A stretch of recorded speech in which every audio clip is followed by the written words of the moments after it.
Wave Media, and the ChinaAcademy.org. We are here at the invitation of the CIFF to speak with three distinguished speakers. Professor Jeffrey Sachs from Columbia University, one of the most influential economists of our time and a foremost proponent for sustainable development and peace in the world today. And Mr. Charles Li, the former chief executive of the Hong Kong Stock Exchange, and it was during his tenure he started innovative programs such as the Hong Kong Shanghai Stock Exchange and the Hong Kong Shenzhen Stock Exchange. And currently, he's the founder and chairman of MicroConnect. And our very old friend, Professor Zhang Weiwei, who is not only very influential in policy advisory, but also one of the most popular political scientists in the public sphere in China. His books on the rise of China, the China model, China as a civilizational state, has sold multiple millions to the Chinese people. And he also has nearly 20 million followers on social media in China. So here we go, 21st of January today, China time, which is still 20th of January. So we're the first day into Trump's new administration, inauguration day. He has promised so many threats. He has said so many, floated around so many promises. Are we really going to see a shock and awe moment and changes in global geopolitics? Is he really going to end the war in Ukraine within a day, as he said? Or is he going to be mellowed into the institutional bureaucratic inertia and nothing really is going to change? You want the Americans to answer first? Okay, as an American, I'll speak about our new president. I think that we are likely to see some real changes from the Biden period. I do think the Ukraine war is likely to end, and that's a hugely beneficial thing. I think there's actually more likely to be peace in the Middle East and between the US and China than was true of the Biden administration. Trump believes in going it alone, but he's not especially warlike. He doesn't like international rules. He doesn't like the UN. He has pulled out the first day, the U.S. from the Paris Climate Agreement and from the World Health Organization. This is part of the Trump idea that any global rules are a constraint on American freedom and sovereignty. I don't agree with this. I think countries agree together to do things for a reason because it's mutually beneficial. But in the Trump ideology, agreements with other countries is just a constraint on your own action. So he believes in unilateralism, but he doesn't especially believe in war.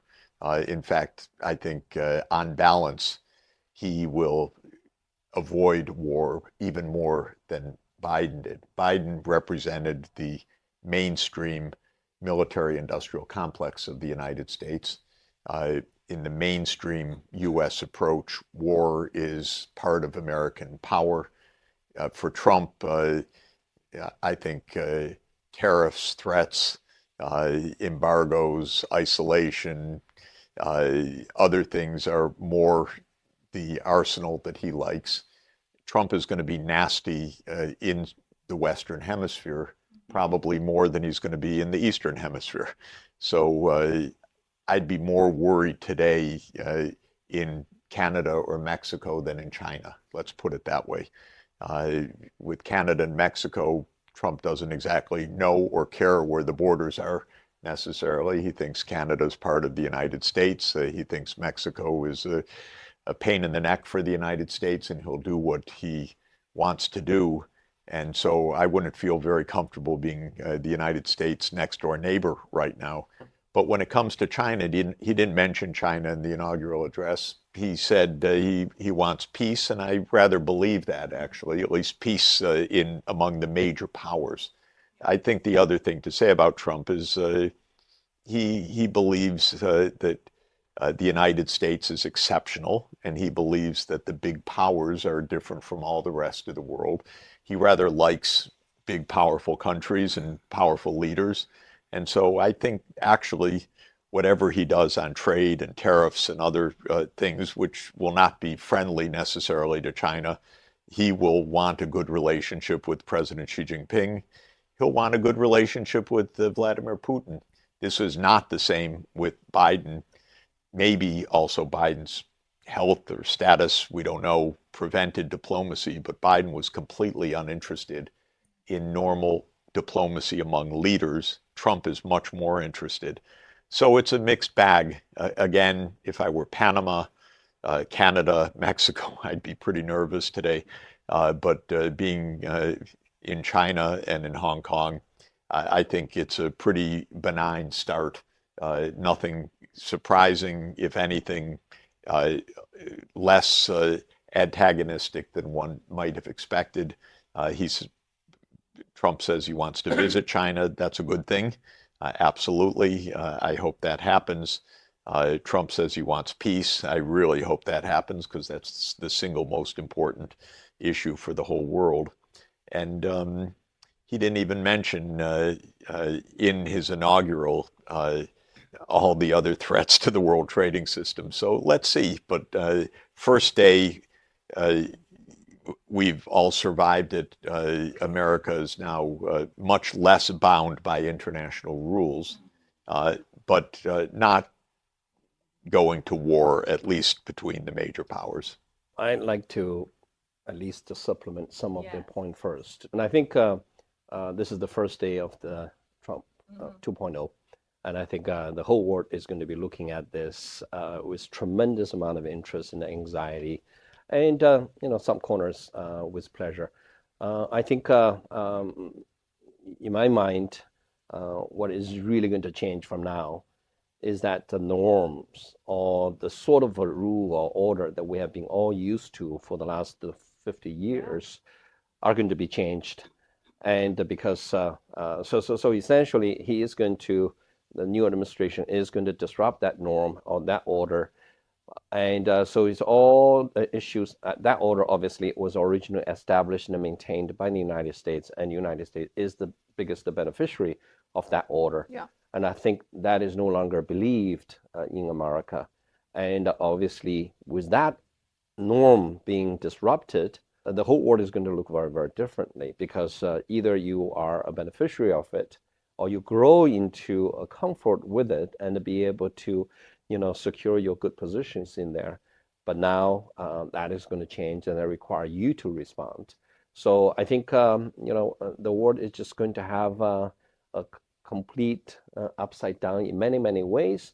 But that also means that, the table is going to get reset. And I think, do you think China or specifically Hong Kong is a beneficiary of the old world order? Well, in so many ways, everybody is a beneficiary of that order, and then everybody dislikes some elements of that order. And so I don't think anybody is always completely happy with that. And even America, part of America love that order and would love to continue to maintain that order, but part of America think that order has totally ignored them. So they wanted to disrupt that order. The same as this with any other, any other country, any other region. Even China, when you use the word China as if there's only one China, there are many elements of China. Some of the, the part were beneficiary of that order, and some of the part could be the beneficiary of the disruption of that order. So I just think we just all need to, the puzzle is being dispersed, the old puzzle, we need to re-put the puzzle back together.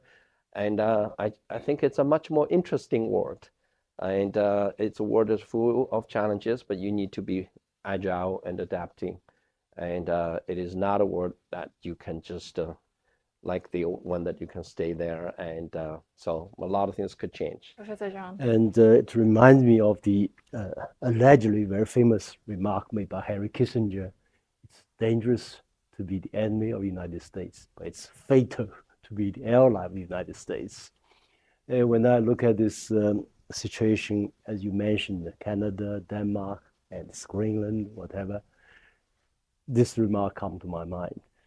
And indeed, I think China can most probably play some very important role, because China is already the largest trading partner with over 140 countries. If really Donald Trump and his America decide to withdraw from globalization, we will carry on globalization, new style. We are in this position, de facto the largest economy by purchasing power parity. since a decade. So the world will become different. Yeah, but China is perhaps slightly more ready than many other countries to cope with Donald Trump. Let me ask you something very specifically and see how it is received in Hong Kong and over in the West. Just before the inauguration, a couple of weeks ago, actually, end of 2024, China launched the two sixth-generation fighter jets, and an amphibian vessel, and another drone carrier, all within a week. Do you think that message is well received? I mean, well, with quote unquote, well received by the Trump administration. Was it necessary for the sake of world peace to show your muscle at that particular time? I don't think that it makes much difference whether it's 2 weeks before or 2 weeks after. The basic point is we have three military superpowers armed to the teeth. And you could add India also as a major nuclear power that is also not so powerful in the conventional arms, but significant globally. None of these three powers can defeat the other, even conceptually, other than through world self-annihilation. In other words, the only threat that China faces from the United States is tantamount to a full nuclear war. The only threat that the United States faces from China is tantamount to a full nuclear war. The United States could not defeat Russia. Russia could not defeat the United States. Given all of this, the fact of the matter is we're actually secure, the major powers, if we don't blow up the world. The only risk to the major powers is world destruction. So if we stay out of each other's lane a bit, keep space between each other, don't provoke each other, the world actually is stable. The problem of the last 30 years was that the United States didn't know that there were two other superpowers whose lanes they kept crossing. So the United States thought Russia was a pushover, nothing to worry about. If we want to expand NATO to Ukraine, nothing Russia can do. If we want to expand NATO to the Caucasus region, nothing to do. If we want to expand NATO to Central Asia, nothing Russia can do. Well, the Ukraine war resulted from that kind of thinking, and it proved that the United States cannot beat Russia in its own neighborhood with conventional arms, and that any attempt to escalate, Russia would escalate, and we'd be on the way to world destruction. So the United States, I think, learned a lesson from this. Well, let me put it this way. The United States should learn a lesson from this, which is that its own behavior was obnoxious, provocative, and dangerous. The question is, did the United States learn the same lesson vis-a-vis China? Because there obviously are two provocations by the U.S. in China. One is Taiwan, and the other is the South China Sea. And if the United States is halfway sensible, it will say, we're not going to disturb you in your own neighborhood. This is your own business. And if the U.S. does that, there will be peace, there will be normal relations, there will be mutual security. If the United States says, well, we can do what we want, or it's worth provoking China, there will be disaster. Trump is probably a little bit less likely to provoke China than Biden was. Biden's administration was really incompetent, and they were rude to China, did not engage in diplomacy with China. A couple of meetings were held so that not everything fell apart. But basically, it was a terrible administration. The United States is in a very confused mood. And when I say the United States, all I mean is the elite in the security system, because the U.S. mentality, and Trump expressed it in his inaugural address, is the U.S. is the exceptional country. And if you take that belief seriously, you end up creating a lot of trouble because other countries just want you out of their front yard or backyard. And so whether Trump gets that and uses restraint, that's the major test of his presidency, actually. A smart president is one who exercises restraint in the mutual interest of the major powers. A stupid president is one who provokes the other major powers. And so this is Trump's single biggest challenge because the world's fate depends on this kind of challenge. Trump said that he understands Putin's point of view, that, in other words, if he were Putin, and I'm putting a little bit of words in Trump's mouth, but if he were Putin, he'd understand why NATO enlargement wouldn't look good. If he does the same thing, putting himself in China's perspective, and sees the United States arming Taiwan over China's big objections or militarizing further the South China Sea, and building up missile systems, building up AUKUS, building up military relations, urging Japan to remilitarize and so forth, he would understand that the U.S. is provoking a lot of the reaction that it is pointing to, and rather both sides should calm down. Look, the United States, Trump can't even accept Greenland as being an independent country. He thinks Canada is a state. What he's really saying is the Americas are our backyard. He wants the sea passageway, right? Is that the reason why? Look, there are many reasons, but it's a kind of crude American imperialism, I would say, that goes back to his favorite president of 1896, William McKinley. So it basically says, this is our neighborhood. Don't encroach on it. Now, the point I'm making is not that it's right to threaten Mexico or Canada, but if Trump uses the same logic just a little bit and understands China's point of view about America's actions, he would then adopt a more restrained point of view. And if he does and says, you know, we don't want to have war with China over the South China Sea or war with China over Taiwan, this would improve global security incredibly. So all of this is to say, yes, China's making huge advances in many arms systems, in missile systems, in nuclear, in hypersonic systems, and so on. Not surprising. But we don't want an arms race. We want mutual restraint.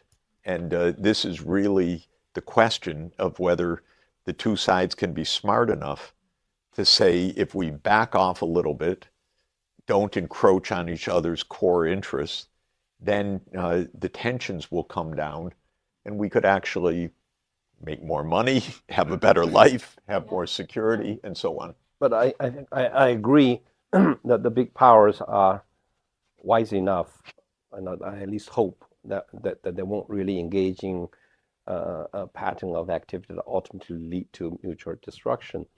And I think we also agree that the U.S. has a lot to do, can do a lot to restrain so that it does not really have a slippery slope to get into it. But it's also important that we know, and the world know, that the Chinese leadership has thousands of years of wisdom behind it. And the key is also, we can hope that the U.S. is going to be smart enough not to do certain things to provoke it. But it's also important to we also know that even if you intentionally or unintentionally or, by mistake did anything, that we're not going to get into a Ukraine situation, because the worst is that U.S. may be just poking, some issues, troubles here and there. We're not going to fall into the trap. And I have great confidence in our leaders that China will handle the world affairs like a real adult. And I think I agree with Professor Sachs that we are not on that slippery slope, but it's important not to get close to that slippery slope, because sometimes things happen beyond your control once you are on a slippery slope. Right. I'm going to double click on the word China wisdom. And I'm going to ask each one of you gentlemen to maybe sum it up in the most concise way possible, because there's been so much like official talks, diplomatic talks about Chinese wisdom, how a world where the narrative is incorporating Chinese wisdom, the Chinese model, Chinese way of thinking is going to be a more peaceful, more sustainable world order. That's been said in so many occasions, but I don't think if people hear it, they think about it as another diplomatic jargon. So really, does it make a difference? Like the cultural, the civilizational traits of China, and when you say China wisdom, what specifically is it? Because I don't think a lot of Westerners are hearing it. We're saying it, but they're not hearing it. Well, in my mind, it's just one word in Chinese proverb, 以静制动. React to action with inaction. You do not act, you observe, there's no great English translation for 以静制动. Funny thing is, the TikTok refugees that they flood to Red Note. Actually, one of the screenshot that I saw is it's in English. It's very American. They said, "Oh, China, do nothing, win." Yeah, and that's close to it, no? That's really do nothing until you see something, and not trying to preempt every other move the other side has made. Just stay, and the adult stays. Well, the United States became the world's largest economy roughly in 1890s. It started war against Spain and conquered Cuba and the Philippines and other territories. When China became the world's largest economy by purchasing power parity in 2014, technically, China can, take back all these islands in South China Sea within 24 hours. But militarily, China did not do that militarily. Yeah. We prefer to have negotiated solution. So this is a kind of wisdom. In a way, for instance, now we consider Philippines as a troublemaking country from Chinese point of view, but we use water cannons rather than shooting guns, cannons, whatever. But we have also put the situation under control. As a result, we have this whole friendship, unity, and prosperity with ASEAN, because Philippines behavior, whatever, is not that even welcome within ASEAN. And the Chinese way to handle it is also well received in ASEAN. So this one way to see how we can do these things with this kind of tough and hot issues. If we use wisdom with Philippines, politics goes ups and downs, you have slightly longer vision. That's a key difference between China and the United States in terms of this world outlook, international relations. For the United States, it's a friend or foe, either with us or against us. For Chinese, you see, Chinese wisdom is friend or potential friend. You have a longer vision. One thing I do not agree with Professor Zhang is that Professor Zhang liked to go back saying that China is already number one from a purchasing power perspective. Right. I don't know why we wanted to do that. And it's a technical explanation of some economic rules that could potentially put China number one. I don't think China wanted to be number one. Why do we want to be number one? Because there's a responsibility coming, from being number one. And that itself is not terribly Chinese. Chinese, we want it to be number two, number three. It's okay. We don't need to be number one. We just mind our own business and do our things right and help ourselves, help the world, and be a responsible neighbor. And we don't need to be the cop and the big boy on the block and telling other people what to do. We just want to be left alone. No, the point is, especially in the field of geopolitics, if you underestimate your own power, your own strength, could also create serious problems. You can overestimate yourself, but you don't tell everybody about it. In fact, In fact, when this last governor of Hong Kong launched his so-called political reform in Hong Kong, he thought China's economic size is smaller than UK. Because by this, US dollar-based calculation, it was. So at that time, Russia made a huge lesson. It said, United States treated Russia as if its economy the size of Spain. So it pushed this whatever expansion of NATO, and even at risk of war. So Putin today only mentioned purchasing power parity. Russia is the largest economy in Europe, larger than Germany. Because I believe, saying you're number one, both create external anxiety and creating unnecessary internal stress. Because if we all believe we are number one, we become cocky, we become arrogant. The Chinese are not that. And if you think your opponents or the rest of the world think you're number one, and then they are going to become more demanding and more challenging and more anxiety, greater anxiety, because they think that you're coming to potentially change the world.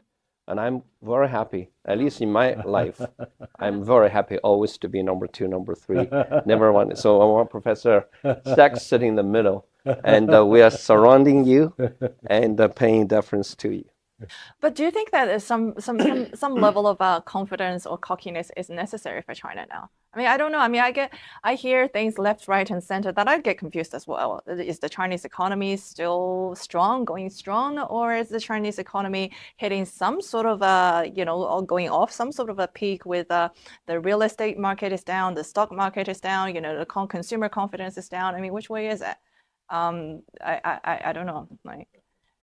China has a very strong economy, and it's going to continue to be even stronger in the future. And the basic reason is that China is technologically dynamic, and it is already at the forefront of a large number of technologies that are the key technologies for the next 30 years.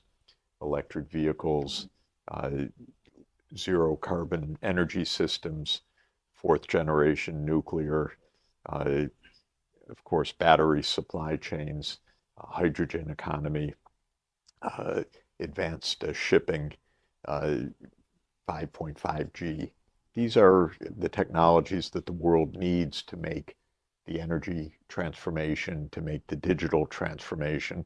And China is very strong and very dynamic also in those technologies. And the manufacturing ecosystem, especially where we are in the Greater Bay Area, is absolutely extraordinary. I would say unique in the world. So, what's said in the media day to day, well, that's day to day news. But China, like any large economy, has ups and downs, and quarters that are bad or quarters that are good, and the COVID was a disruption and so forth. But you have to look at the fundamentals, and the fundamentals are very, very strong. And that's very good, because not only is it good for China, it's good for the world.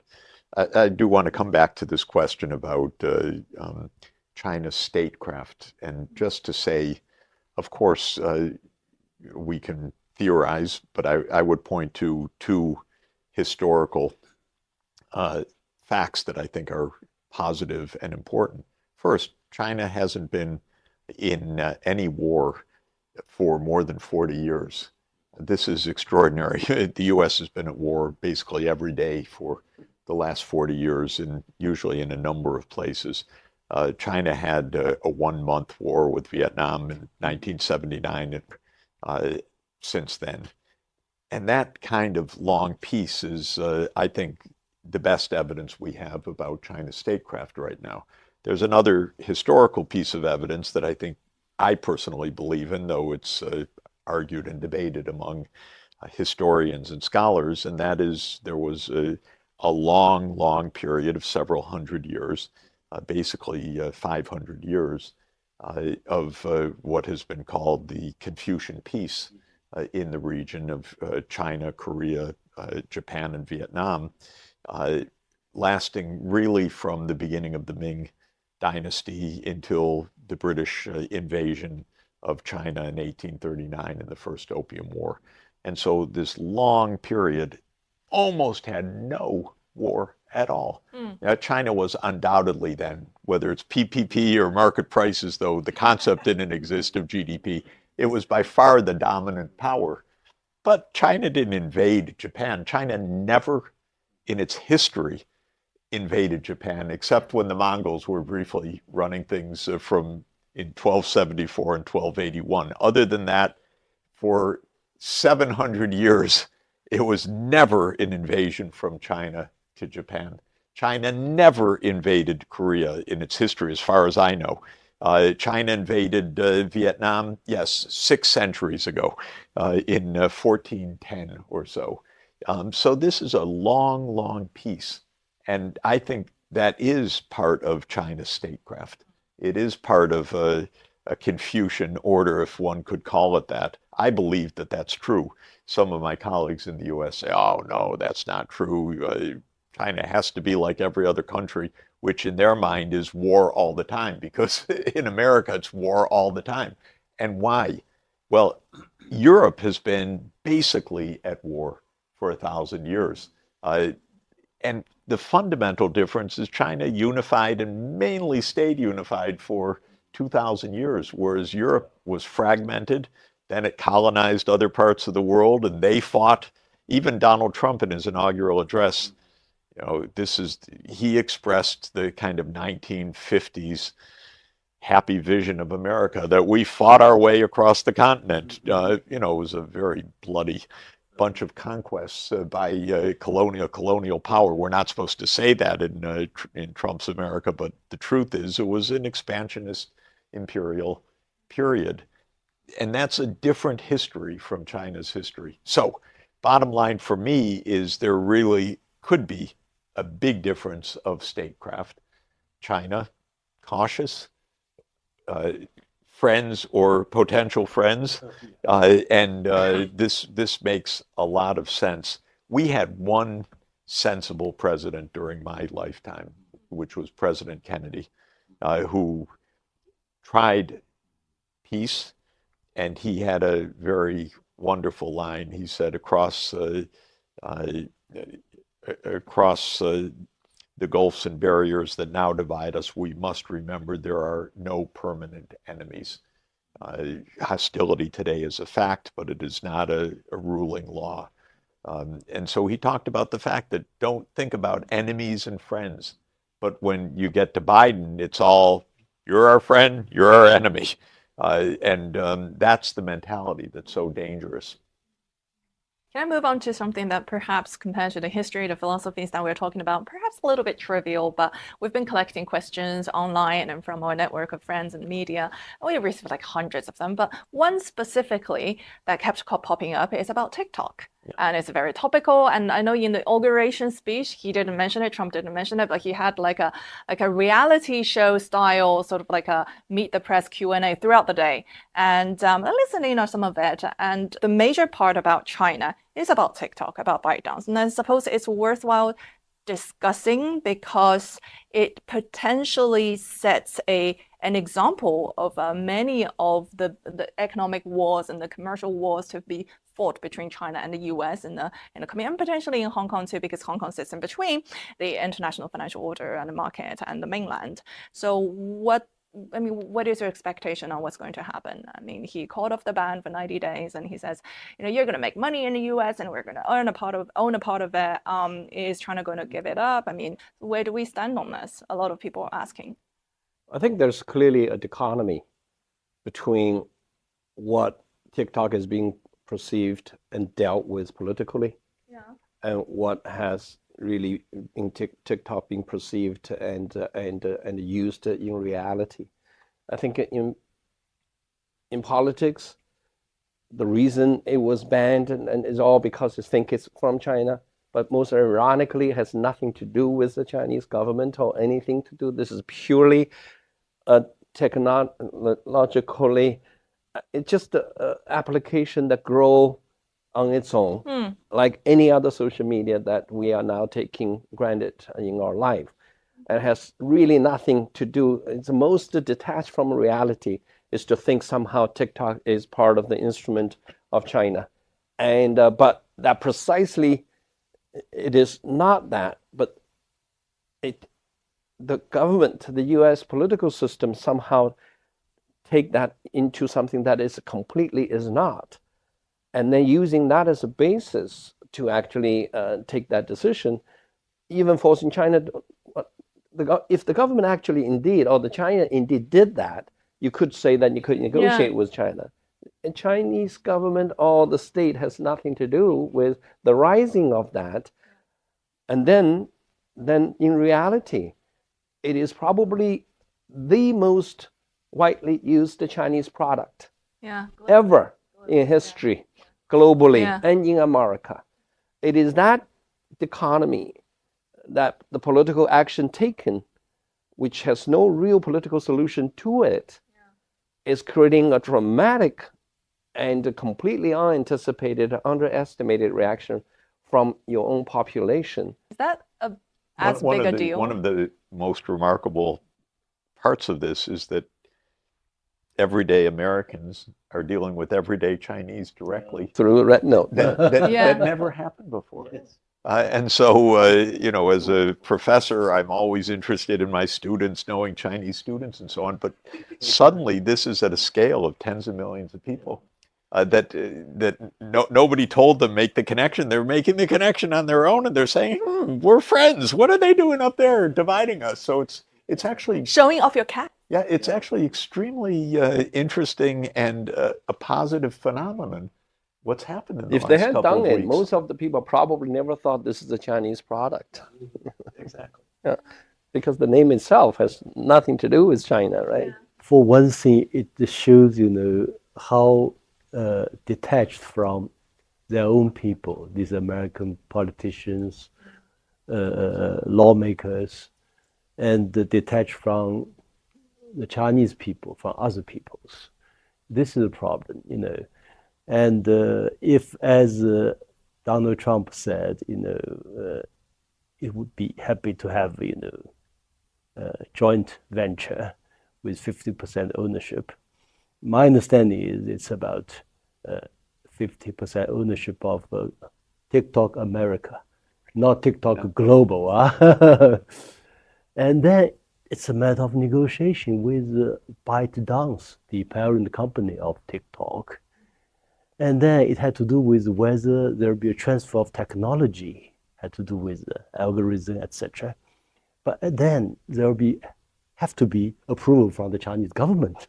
And then Chinese law prohibiting that, no? Yeah, there is a very clear-cut regulations on that, restricted technologies. And then if there is a negotiations between certain American companies and say Downspite, whatever, what will be the shareholding structure? My own guess is ByteDance will have a golden share to have the final say. So whatever percentage, the American money can come in, you can write it on and make the money you want from the capital investment point of view, but executive decision, we are not letting it go. Anyway, it will be a negotiation between companies. On certain matters, there will be approval of the Chinese government. So this is, in other words, that ByteDance will have the final say, or the Chinese will have the final say, not the American government, American presidency. It's a matter of... I really disagree, because you're saying that you potentially could influence the American decision, that the government of China is going. I don't. Why you say that, don't tell them Professor that the Zhang, because that's not the case. That's really, I don't know. Anybody knows what's going to happen ultimately. Yeah. This is the first time political decision hit the rubber of the road with the popular, real popular sentiment that has nothing to do with politics. It's every day spending hours onto something. We all do that. It's just part of life now. And out of certain, that is being brought into the political arena. All the political issues are being put into ordinary people's side, and that eventually going to find the right balance of resolving it. You know, in terms of who buy what, who do that. That's all technicality in the end. But this is the first time we see a big geopolitical level decision is coming directly into a conflict with ordinary people's lives. And I don't know how it's going to come out, but if I have to bet, I always say popular people's sentiment ultimately will prevail, particularly in a democracy, particularly in electoral democracy like in the United States. They will figure out a solution that ultimately allow the coexistence of some political consideration at the same time allow the people to carry on with their lives, including using whatever they like to use in social media. I think it is good to understand all the various motives in the U.S. side, because it's a big range. One is there is definitely a paranoid view in the U.S. that anything Chinese is a threat to U.S. security. So we shouldn't underestimate a group in the Congress, for example, of the U.S. that just takes the view, of course, this is the Chinese government spying on us and so on. So that's one real point, but not necessarily the only or even dominant point. A second is that a lot of our social media in the U.S. basically operate at the behest of the U.S. government, and TikTok does not. So one thing that really got the Congress annoyed was things on TikTok that the U.S. political elites didn't want the public to see. Pro-Palestine? For example, the pro-Palestine side. And one shouldn't underestimate that, because we know, and we learn more, that Meta and YouTube and others are so censored when it's and of course in America that's impossible, but it's real. So this is a second motivation. I'm sure that there is maybe some reciprocity. Well, China, you have to do this if we're going to do this kind of feeling. You mean economically? Yeah, economic or online or whatever. And then said X is business-wise, allowed in yeah. China. Yeah. Right, that's no doubt a real bargaining point. And then there is Donald Trump wants to make money. So we want to get in on this business. This is very successful. He said apparently, well, this will be $1 trillion business if this is properly owned and operated. So never miss a chance for money. And so there's a lot of motives going on. We'll see how it plays out. But the United States must be very cautious, because the Chinese Foreign Ministry has already made at least 2 statements in past week. One is that we should not allow any robbery of Chinese company. That's the word, robbery, yeah. The other is if it's a Chinese company, it should abide by Chinese laws, which means approval of the Chinese government for any selling of sensitive technology. Mm-hmm. Yeah. Yeah. Interesting times. I know you're all pressed with time, but can I squeeze in another one about de-dollarization, renminbi internationalization, BRICS currency, which Trump said anybody gets on board with de-dollarization, I'm going to tax the hell out of you. What's going to happen in the financial world now? And where does Hong Kong sit in between the international finance world and mainland? We said before, there are not necessarily always on par, if, for example, with the EFTs and the cryptocurrencies. So maybe lumping all that together into a sort of like a foresight into the financial world in the near future. Who do you want? Oh, it's completely up to you, gentlemen. I'll start, but you guys are the experts of what's going to happen here. My own view is that China should internationalize the renminbi because relying overwhelmingly on U.S. dollar transactions is not sensible at this point. It's too risky. It is too much vulnerable to U.S. official intervention and meddling. Russia had $300 billion of reserves seized just by a stroke of the pen, and I can tell you the mentality in Washington and in London and in Brussels is we take what we want and we steal it as we want, and they really act in that way. If I were the BRICS countries, I would say that's fine and good what the U.S. wants to do, but there are many ways to settle an international transaction, and it doesn't have to be dollar-based through the SWIFT system. So my own prediction is that 10 years from now, we have a very different international settlement system in which the renminbi and perhaps some other currencies are playing a larger role. But not crypto. I don't think crypto is either. I don't see it having any value at all, and I see it having a negative value relative to central bank digital currencies, because a currency, yes, you could give a license to somebody to counterfeit money. Why do you give a license to someone to print money instead of the government? If you want monetary control, which I believe in, if you want a banking system that is stable with a central bank that stands behind it, why have crypto? Crypto is just an invitation, from my point of view, to trouble or arbitrary redistribution of wealth that makes no sense. And as someone who holds dollars, I don't love Bitcoin edging in and saying, well, we have $2 trillion of wealth. Well, where did you come from? Out of the blue. You didn't make anything. All you did was pump more CO2 into the atmosphere. You wasted a huge amount of computer time. You added nothing of value to the world real economy, nothing. So where did that wealth come from? Well, evidently it came from the rest of us. It added to inflationary pressures. It reduced monetary control. So I'm not a believer in crypto. I am a believer in digital currencies. That's quite different. That's a mechanism for payments. But then comes the role of the renminbi in particular. To my mind, China is the world's high saving country, and that saving is good for development all over the world. China should be investing in the rest of the world. And to invest in the rest of the world means an outflow of capital to build factories or to buy sovereign debt or to invest in foreign private bonds and so forth.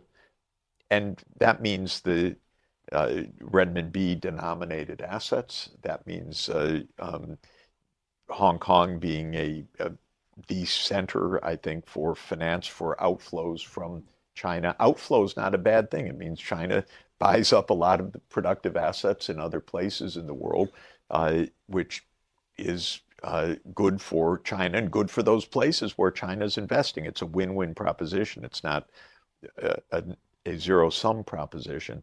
So I would like to see China internationalize the renminbi. I'd like to see Hong Kong be not a dollar-based financial center, but a renminbi-based financial center to a large extent, and not just offshore renminbi, but an integrated financial system. And I believe because China is so efficient in low-carbon energy systems and other things that the world needs, that investing through Belt and Road and other initiatives is really a wonderful win-win activity for China and the world. I want to see more of it. I want to see Hong Kong as the great financial center that intermediates all of that. And I don't believe that can or should be done in dollars. I think it should be done in renminbi to a very large extent. Yeah, I think I very much agree with Professor Sachs there. Obviously, China had a big decision over the next decade or two because internationalization of renminbi and maintaining capital control are two things that you have to trade off. And so I think in the next 2 decades, the trade-off is something you can't really do internationalization of renminbi to its full extent without with capital control. But there are a lot of strategic benefit that China still think is important to China of maintaining a certain level of that. So let's assume that the current status of capital control or of free convertibility is not going to be happening right away in the foreseeable future. And Hong Kong's role is actually becoming extraordinarily important. Yeah. And Hong Kong could become that, let's call that currency triangle. That essentially is the 3 legs of that triangle. And so that we are able to find a way to internationalize renminbi as much as possible while living with capital control. So that triangle The first leg, bring the world to Chinese capital inside China through the southbound, of Stock Connect, so that we can bring energy and resource, large energy and resource companies, particularly sovereignly owned companies like Saudi Aramco and others, where the Chinese are the biggest customer of their energy and resources, and essentially bring them to Hong Kong and allow the Chinese domestic investors to invest through southbound without breaking capital control, but in large style, so that Chinese can become we are the customer of their energy, but if we can also be the equity holders of their energy player. So that's a natural hedge. You rising crude prices, our customers suffers, but our shareholder benefit, and vice versa. Meanwhile, we buy that equity in renminbi, and then the sovereign of all those countries taking the renminbi, and what they can do is immediately buy into Chinese sovereign bond, so that they become China's creditors rather than us always become creditors of the West, particularly the US. So that big leg, bring the world to Hong Kong with Chinese money, not having to leave China. The second leg of that currency triangle is really bring the world to Hong Kong, or bring the capital, Chinese capital that is in Hong Kong, taking them to the world. Because today, China needs to, begin to invest in other countries, begin to move into other markets, begin to, export its manufacturing capacity and many other things to the world, going in different places, so that it does not becoming, being held a hostage of the trade war. So I think going with Chinese players, creating an international expansion, but bring that capital market operation in renminbi in Hong Kong. The third leg of that triangle is to bring the real economy into the digital currency, not crypto, digital currency, into, what I'm doing is really a new exchange, is a cash flow driven exchange, but completely handled in a digital platform, so that we are able to bring finance from a PE multiple-based future speculative sentiment-driven market that drive everybody obsessive about sentiment into a cash flow, discounted cash flow driven, bring finance, bring Wall Street back to its basics. So through digitalization and essentially using revenue-based financing, RBF, rather than traditional equity and debt. And that will fundamentally change the way currency is deployed. And we do no longer have to rely on everybody believing in something. That's why stock trading higher.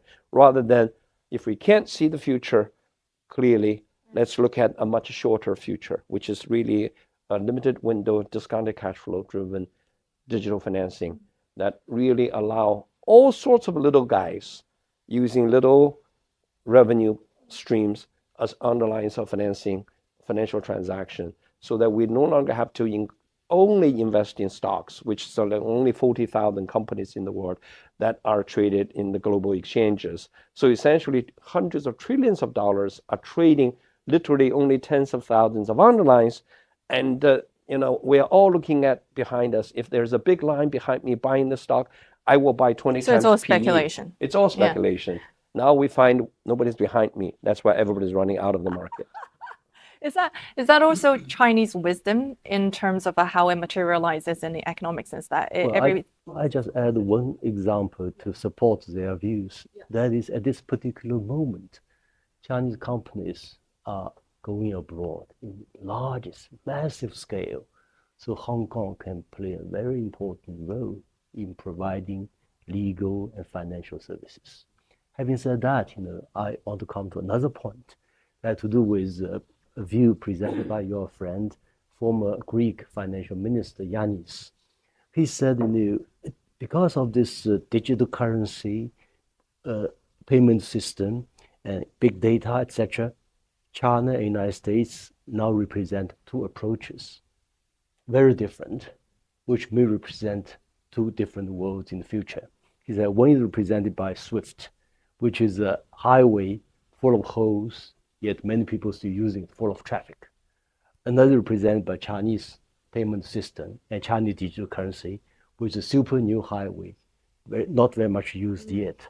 Then came to this red note, 小红书, because red note is just one app. Actually, TikTok, Temu, Shein, etc. are very popular in the United States, in many other countries. Behind this is Chinese technology, not only algorithm, but also in terms of how to organize production, supply chain, industrial chain, manufacturing power, and also other powers. In theory, this new TikTok refugees and what they represent may all shift to Chinese market, use Chinese currency. So let's do it digital way. It's one way to internationalize the Chinese currency, and then it's also another new way of payment as a way to get out of the current troubles, whatever. And just to add to this, very much, a lot of the Chinese companies are using open source platforms, and much more than in the United States, where there's a lot of proprietary thinking. But China is building open source, and it's bringing more and more players from all over the world to this shared open source standard. And there will be a tipping point where you better be on that platform because it's too narrow to be on a platform that is a proprietary platform. So I think China's bet on open source is a winning bet as well. If we're ready to wrap up, and may I just get a final word from Professor Zhang Weiwei? Now, I'm a bit biased here because we've been working with him for the past over a decade, and no short of exaggeration, we literally created content that literally shaped a generation of how Chinese youth worldview is. So can I get a quick sum up from you about what is the sentiment on the ground with Chinese youth these days? Because this is the question we're getting from our international audience. And given the new red note craze, everybody is wondering, what do Chinese people think? Yeah, this is a new generation, and it's a smartphone generation. And I would say, compared with the previous generations, born in 50s, 60s, 70s, 80s, this Z generation is by far most self-confident generation. And so this is also the reason why when they have this communications, exchange of views in this red note with their American counterparts, they feel no barrier. They talk from their mind freely and I think this is very good, very positive for China. And you know, indeed, I had the slight different views on this with Charles. That is, you know, I mentioned why we should be a bit more self-confident. In a way, as I said, you know, this football, the basketball player Yao Ming, of this height. I said, when China is already this high, this tall, you cannot hide yourself. If you look at CIA's whatever website, it's about Chinese economy, always purchasing power parity. The CIA, which said it's #1 economy for 1 decade. Yeah, so in their whatever strategic planning, that's why there's so much worry. You know, China is beating us. Same with this latest ASPI report from Australia. We said out of the 64 critical technology, China is leading the United States in 57. And what's more important is, even a few years ago, it's only China led the United States perhaps in 5, 6, 7 areas. But this 50-something became reality in the last 5 years when the tech war and trade war started, since 2018, 2019. So that's why, you know, when the trade war, tech war broke out, I made an open comment in China television. I said we should give an award to Donald Trump because he will allow us to develop much faster. It's nicknamed Nation Builder. I want to make sure that I'm not disagreeing with, you know. So essentially, I believe that you need to be strategically arrogant, but tactically humble. Right. That's what I do. All you need to think, you know, confidently, you need to act humbly, or you need to believe in confidence, but you act in humbleness. Because once you get flipped this around, you're not going to win. But if you don't have the confidence, you're not going to win. But if you act, excessively confidently, you're not going to win. So I just think strategically arrogant, we absolutely believe in ourselves, but technically we act humbly because we don't want anybody else to take the wrong way. We want everybody to work with us rather than everybody getting alarmed and start to become obstacles. Let me come out for humble, that we need mutual humility on all sides. The world's very complicated. We have a lot of hard work to do together to solve global problems. Arrogance is a huge threat. And one of my favorite books that I already knew 60 years ago was by Senator William Fulbright, who was the chairman of our Senate Foreign Relations Committee, and he wrote a book called The Arrogance of Power. And he said, this is so self-destructive. So I don't think arrogance is anybody's friend. What we really need is a lot of cooperation. We need a lot of humility in the face of some very big global challenges. And we need a lot of friendship, which now is on Red Note and TikTok. And so fortunately, the people in the United States and China are making the connections. Maybe they will inspire the leaders to make the connections too. That's a beautiful note to end. Thank you so much for everything. Thank you.